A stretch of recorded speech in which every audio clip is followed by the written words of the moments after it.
memakai kekuasaan untuk menguntungkan pihak-pihak tertentu, membuat presiden menjadi mirip dengan pimpinan organisasi mafia. Memakai kekuasaan untuk menguntungkan pihak-pihak tertentu, membuat presiden menjadi mirip dengan pimpinan organisasi. Assalamualaikum warahmatullahi wabarakatuh, sahabat subscriber. Selamat siang, semoga sehat selalu. Saya memberanikan diri ikut berkomentar terkait dengan sidang MK hari ini tanggal 2 April 2024, di mana hari ini ada agenda sidang dari tim Ganjar Pranowo dan Bapak Mahfud MD, dan agendanya menghadirkan saksi-saksi termasuk saksi ahli. Dan ini yang menarik adalah kesaksian dari seorang profesor, seorang yang dikenal dengan Romo, yang punya keberanian untuk menyampaikan semua keluh kesahnya dalam proses pemilu di tahun 2024 ini. Beliau berani tegas, jelas menyampaikan etika yang harusnya dimiliki oleh seorang presiden, termasuk dalam pemilu 2024. Sehingga sampai bahasa ekstrim yang beliau keluarkan, presiden ketika cerita tentang etika dan moral lebih pada sebagai seorang pemimpin organisasi mafia. Dalam konteks bansos, beliau menyinggung etika presiden seperti orang yang karyawan toko mencuri uang toko. Kita simak bersama-sama. Mudah-mudahan ini bisa untuk menyadarkan Bapak Jokowi dalam kita berbangsa dan bernegara bahwa ada nilai-nilai penting harus diperjuangkan oleh seluruh anak bangsa, apalagi seorang presiden ataupun anak seorang presiden. Para pihak dipersilakan. Terima kasih. Yang mulia para hakim, berikut ini saya mau memaparkan bahwa dalam kaitan dengan pemilihan umum Februari lalu yang singkat pemilu, ada unsur-unsur yang kalau betul-betul terjadi merupakan pelanggaran etika yang serius, serta apa implikasi pelanggaran itu.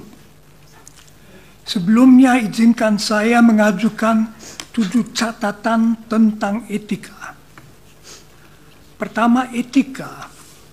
Dengan etika dimaksud ajaran dan keyakinan tentang baik dan tidak baik sebagai kualitas manusia sebagai manusia. Etika membedakan manusia dari binatang. Binatang hanya mengikuti naluri-naluri alamiah, tetapi manusia sadar bahwa nalurinya hanya boleh diikuti apabila baik dan bukan tidak baik. Apakah seseorang itu baik atau buruk diukur dari apakah ia hidup secara etis atau tidak. 2. Hukum. Tuntutan-tuntutan paling dasar etika sejak ribuan tahun dituangkan manusia ke dalam ketentuan-ketentuan hukum. Misalnya larangan untuk menyiksa orang lain. Jadi tidak memperhatikan hukum yang berlaku dengan sendirinya merupakan pelanggaran etika. Saya tidak masuk masalah konsensus objekto. 3. Etika dan hukum. Agar manusia dinilai baik secara etis, tak cukup ia tidak melanggar hukum. Etika menuntut lebih, yaitu agar manusia selalu, juga apabila tidak ada ketentuan hukum, harus berbaik hati, jujur, caring, bersedia memaafkan, adil, bertanggung jawab, dan seterusnya. 4. Etika dan penguasa. Apalagi itu berlaku bagi seorang penguasa, misalnya seorang presiden. Tak cukup asal ia tidak melanggar hukum. Dari seorang presiden dituntut lebih. Presiden begitu berkuasa, ia bisa memberi perintah menentukan keselamatan dan kegagalan hidup dan mati seseorang. Agar kita mempercayakan diri ke tangan orang yang begitu berkuasa, agar kita merasa aman dengan dia, seorang presiden harus membuktikan diri sebagai orang yang baik, berwawasan kebangsaan, bijaksana, jujur, adil. Dari seorang penguasa tertinggi harus dituntut standar etika yang tinggi. 5. Etika dan presiden. Presiden adalah penguasa atas seluruh masyarakat. Oleh karena itu ada hal yang khusus yang dituntut daripadanya dari sudut etika.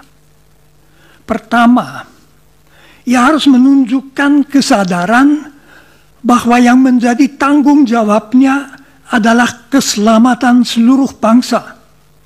Segala kesan bahwa ia misalnya memakai kekuasaannya demi keuntungannya sendiri atau demi keuntungan keluarganya adalah fatal. Maka seorang presiden harus menjadi milik semua, bukan hanya misalnya milik mereka yang memilihnya.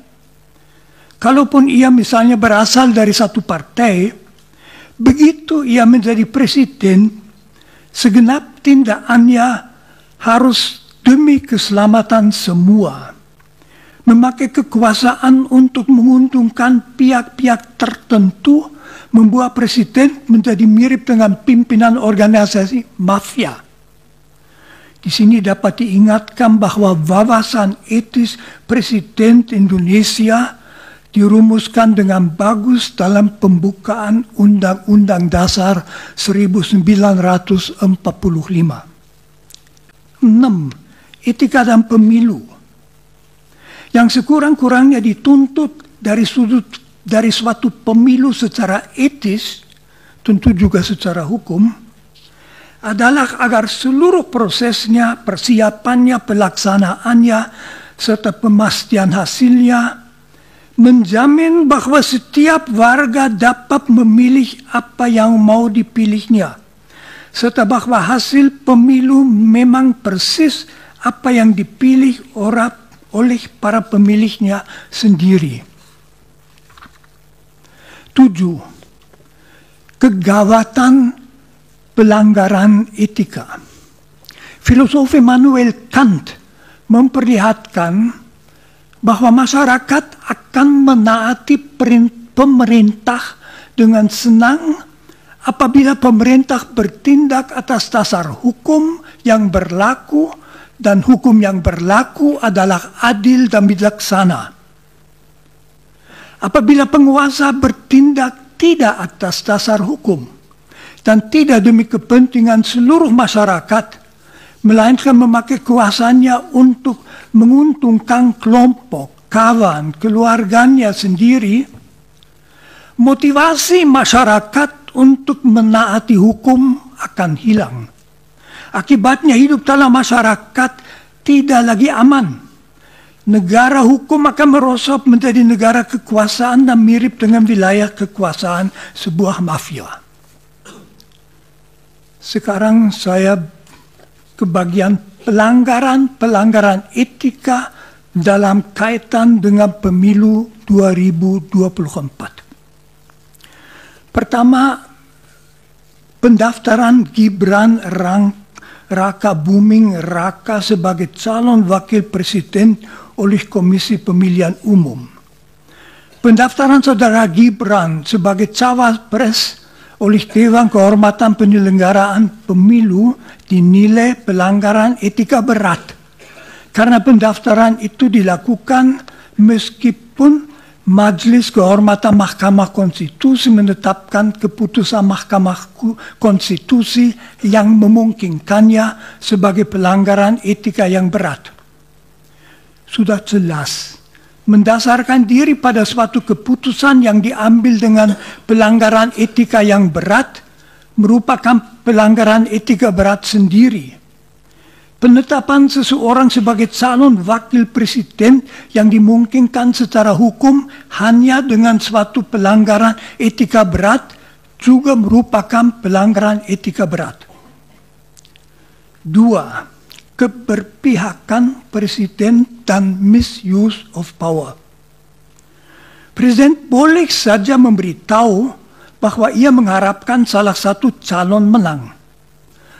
Tetapi begitu ia memakai kedudukannya, kekuasaannya untuk memberi petunjuk pada ASN, polisi militer, dan lain-lain untuk mendukung salah satu paslon, serta memakai kas negara untuk membiayai perjalanan-perjalanan dalam rangka memberi dukungan kepada paslon itu, ia secara berat melanggar tuntutan etika bahwa ia tanpa membeda-bedakan adalah presiden semua warga negara termasuk semua politisi. 3. Nepotisme. Kalau seorang presiden memakai kekuasaan yang diberikan kepadanya oleh bangsanya untuk menguntungkan keluarganya sendiri, itu amat memalukan. Karena membuktikan bahwa ia tidak mempunyai wawasan seorang presiden, hidupku 100% demi rakyatku, melainkan hanya memikirkan diri sendiri dan keluarganya. 4. Pembagian bantuan sosial.